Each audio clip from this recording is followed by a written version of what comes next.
Yeah, so this was a huge movement that took many, many years, many hands and bodies across the nation from the point when they started protesting for bus accessibility in Denver to getting the passage of the ADA, which really wrote into the Constitution that rights for disabilities.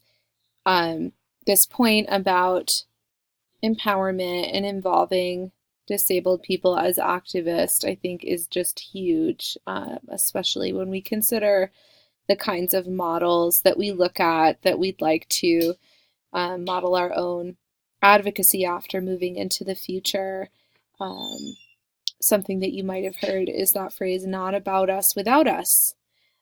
So putting the people that we're advocating for really at the forefront of our movements. So inspiring. Something else that evolved up as a part of this movement is a publication called The Ragged Edge, also known as the Disability Rag. It was first published in 1980 by Mary Johnson to accurately represent the experience of people with disabilities. Throughout the 1980s, it gained national recognition as it covered ADAPT's protests that were occurring throughout the nation. And in addition to providing news coverage on the ADA movement, the publication challenged stereotypes about disabilities through fiction and other kinds of personal accounts. I wanted to include some resources for people who may be interested in disability activism today. One would be, first of all, to look at the Americans with Disabilities Act and read the text of the law. There's many different kinds of protections and rights that all stem from this law. There's a link here where you can read it. Another would be for those who are specifically interested in Wade Blank or the Gang of 19, is the Denver Public Library. Their website includes a great, very well-researched account of the origin of the disability rights movement.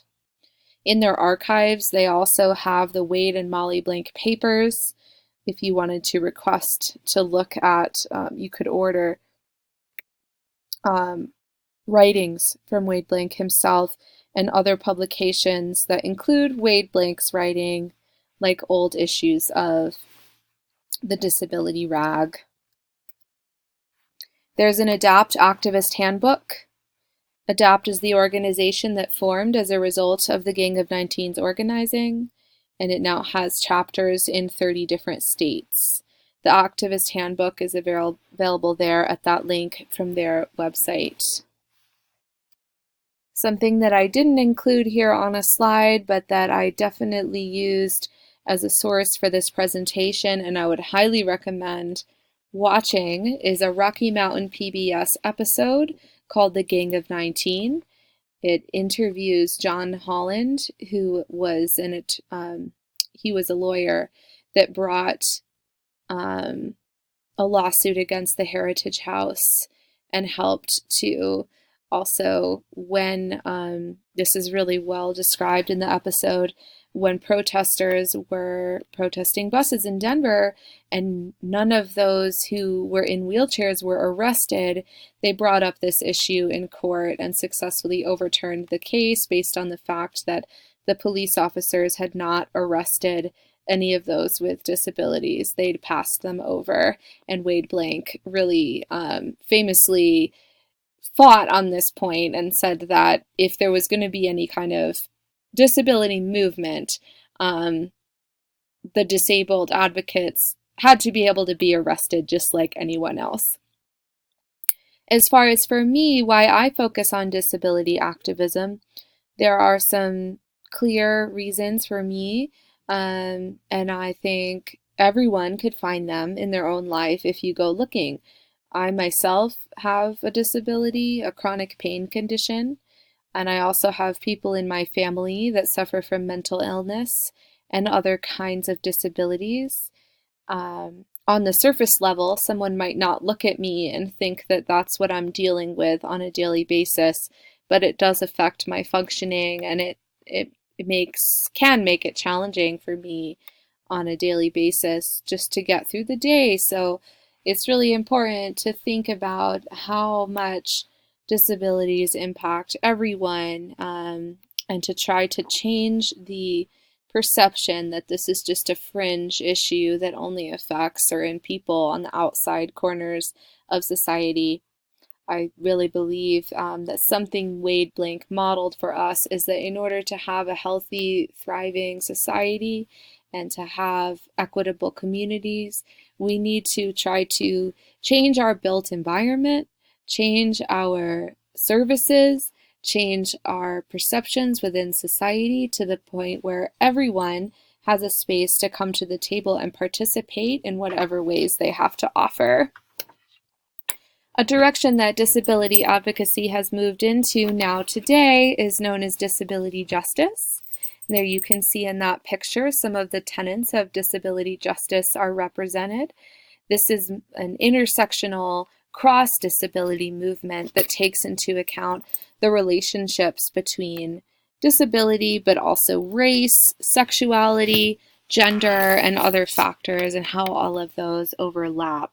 It also puts a huge emphasis on empowerment, and then you can see there leadership of the most impacted is one of the tenets of the movement. Again, going back to that idea, not about us without us. So we may be advocating for people who can't get up out of a chair or can't speak, and we may think we have to speak for them, but that's not the case. We really have to find ways for those people to be able to speak for themselves. They have the right to do so. Here are the 10 principles of disability justice. I also wanted to show these because it shows that disability rights is really, really good example of a public health initiative. So many of these principles emphasize collaboration and interdisciplinary work. There's interdependence, collective access, collective liberation, recognizing wholeness, commitment to cross-movement organizing, intersectionality, and then also, again, back to empowerment.